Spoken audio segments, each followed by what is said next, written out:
The Indian Shaker Church and Gulick Homestead are an ensemble of historic buildings in the Dalles, Oregon.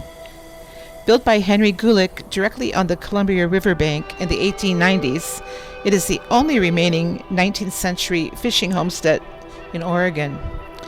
Gulick, an employee of the locally important salmon canning industry, included a church building in the complex around 1896 for his wife, Harriet, who was a member of the Wasco people. The church was the smallest of 5 Indian Shaker church congregations in the state. The church and homestead were added to the National Register of Historic Places in 1978.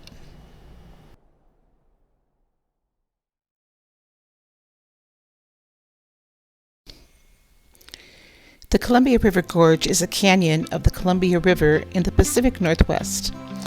Up to 4,000 feet deep, the canyon stretches for over 80 miles as the river winds westward through the Cascade Range, forming the boundary between the state of Washington to the north and Oregon to the south.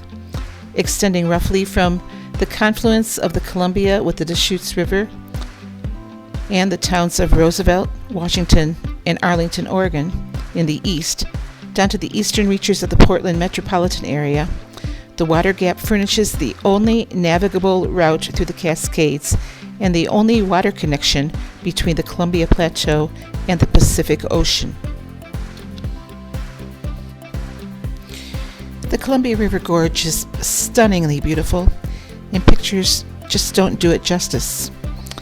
I wanted to linger there, but I needed to keep moving eastward to avoid an approaching winter storm in the Montana mountains. As I entered Washington State, I said goodbye to the majestic Columbia River.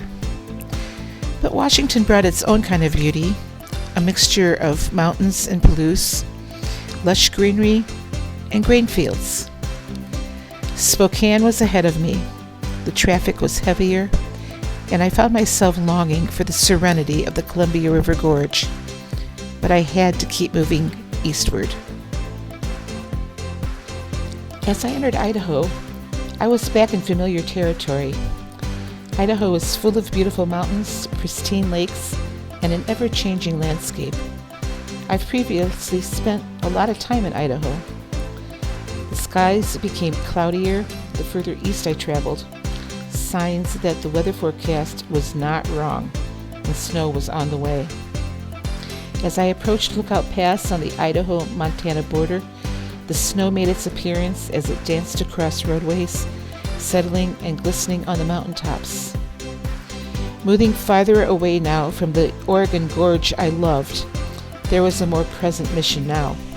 I needed to get through Montana and Wyoming before the snow made travel impassable. It seems as though the sun sets earlier in the mountains. The snow was coming, and time was not on my side.